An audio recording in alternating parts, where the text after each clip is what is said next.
The war in Ukraine is a struggle between Ukrainian democracy and Russian fascism.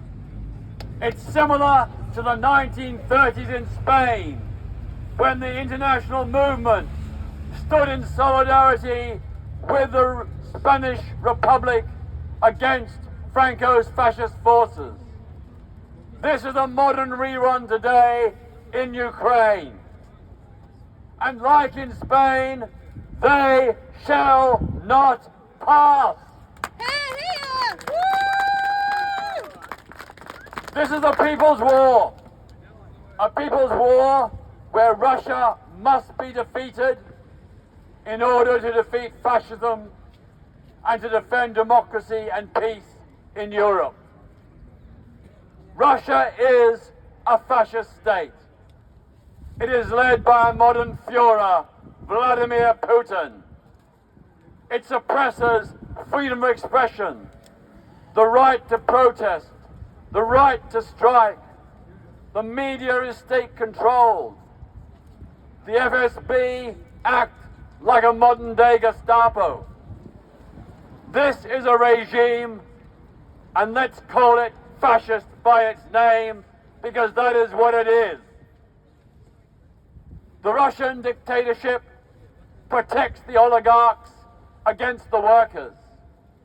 We all know that for decades, free and independent trade unions have been banned in Russia.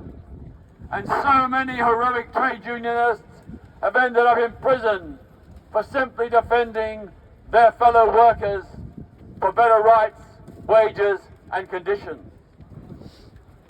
Russia is also an imperialist state. It is doing to Ukraine today what the United States did to Vietnam and Iraq. And we must stand against all imperialism everywhere, including its Russian version. Putin has launched a war of aggression in violation of international law. Ukraine is fighting for its survival. It's fighting for its survival in the same way that Europe fought for its survival during World War II.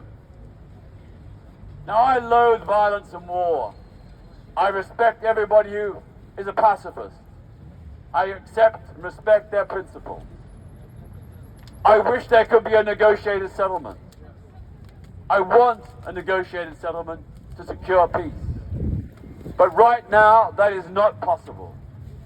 And to simply call for peace is, by default, standing on the side of Putin. We need action, not words, not fine sentiments. We need action. Ukraine needs action. Ukraine has no alternative but to resist Putin's aggression militarily. That is the only option on the table to save Ukraine from an unspeakable slaughter. We must aid Ukraine's resistance, just as we aided the anti-Nazi resistance in occupied Europe during the Second World War. The battles are different, but the principles are the same. Without weapons, Ukraine will be crushed. And there will be more Russian massacres like in Bucha and Kramatorsk. We cannot allow that. Those who oppose arming Ukraine condemn Ukraine to Russian conquest and occupation. We must give Ukraine all the weapons it needs to defend itself.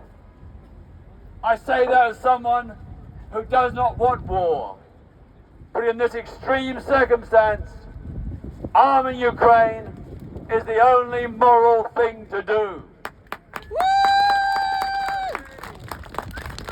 But equally, we must pursue non-violent solidarity. And that means total economic war on Russia.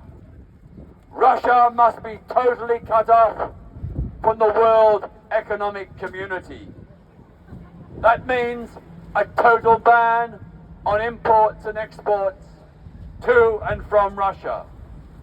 No more oil, no more gas. We must not be providing Russia with the billions that it is using to fund its bloody genocidal war. And we must also secure the complete and total expulsion of Russia from international financial institutions. The defeat of Russia, the total defeat of Russia, is as necessary as the total defeat of Nazi Germany. European peace and democracy depends on it. And so, to quote the old anti-fascist battle cry, Russia shall not pass. Let's hear it. Russia shall not pass. Russia shall not pass. Russia shall not pass. Thank you and solidarity.